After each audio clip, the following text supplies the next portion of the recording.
everyone, my name is Neha Sawan and I run PCC Pandey Coaching Classes and I am going to explain you cell. मैं आज आपको cell explain करने वाली हूँ ताकि आपको एग्जैक्टली समझ आए.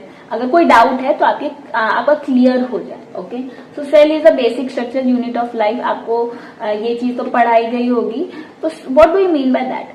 इसका मतलब है उससे छोटा कोई साइंटिस्ट फाइंड आउट कर ही नहीं पाया है. इसको सबसे पहले डिस्कवर रॉबर्ट हुक ने किया था डेड कॉर्प पे. ओके, उससे छोटा कोई पार्टिकल लिविंग ऑर्गेनिज्म में मिला ही नहीं है. इसलिए this is the basic structure unit of life. उसी के ऊपर सारी चीजें टिकी हुई है. हमारी पूरी बॉडी टिकी हुई है. हमारी क्यों, प्लांट की भी टिकी हुई है एंड एनिमल्स की भी टिकी हुई है. So cell is the basic structure unit of life. उसमें जो भी फंक्शंस हो रहे हैं उसके वजह से हम अलाइव हैं. ओके, हम जिंदा हैं. ओके, रॉबर्ट हुक ने 1665 में सेल को डिस्कवर किया था एक डेड कॉर्प पे. अब ये डेड कॉर्प क्या है? डेड कॉर्प प्लांट का एक डेड पार्ट है. ओके, उसको उन्होंने वो उस पार्ट को लिया और उसके ऊपर रिसर्च किया. देन उनको पता चला ये इसमें सबसे छोटा पार्टिकल है और उससे छोटा कुछ भी नहीं है. उसके अंदर भी कुछ ऑर्गेनल्स हैं. ओके, वो हम दूसरे वीडियोस में पढ़ेंगे. लेकिन उन्होंने ये डिस्कवर किया कि इससे छोटा पार्टिकल कोई है ही नहीं. ओके, अब मॉडर्न सेल थियोरी क्या है?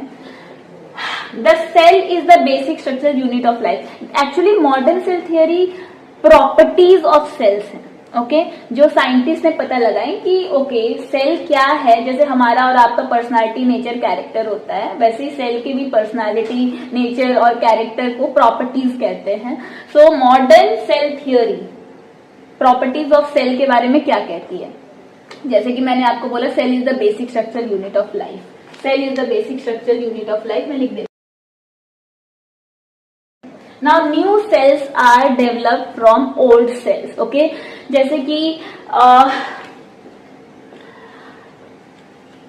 मेल एंड फीमेल गैमेट्स एक दूसरे से मिक्स होते हैं और जाइगोट फॉर्म होता है.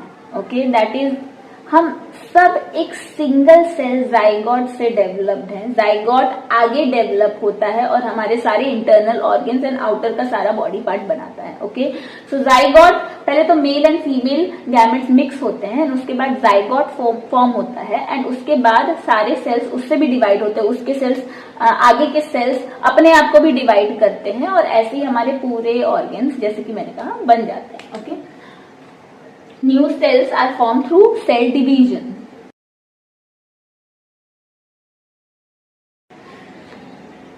All living organism is made up of cell. जैसे कि मैंने कहा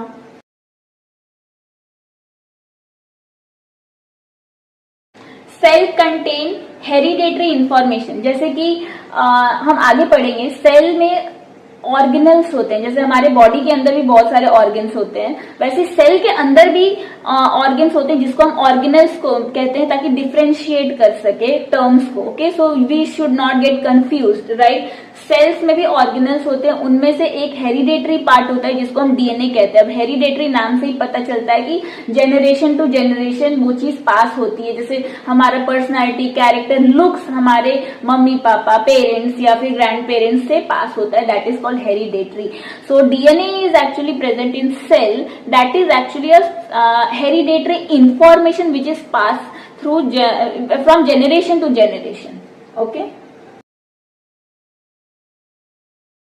सिमिलर बेसिक केमिकल कॉम्पोजिशन. सारे सेल्स, डेफिनेटली सारे ऑर्गन्स में सेल्स होते हैं और ऑर्गन्स का काम डिफरेंट होता है, बट सारे सेल्स में कुछ बेसिक कॉम्पोजिशंस मिलते ही हैं जो सारे सेल्स में प्रेजेंट ही होते हैं. I hope it is visible to you.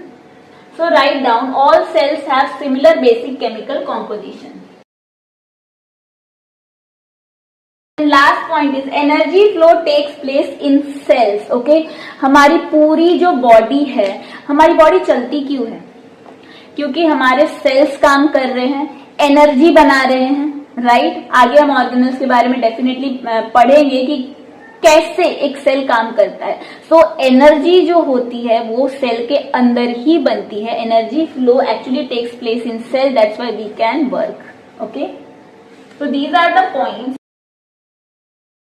I hope you like the video. Please subscribe and like and share, and you can ask all the doubts in the comment section.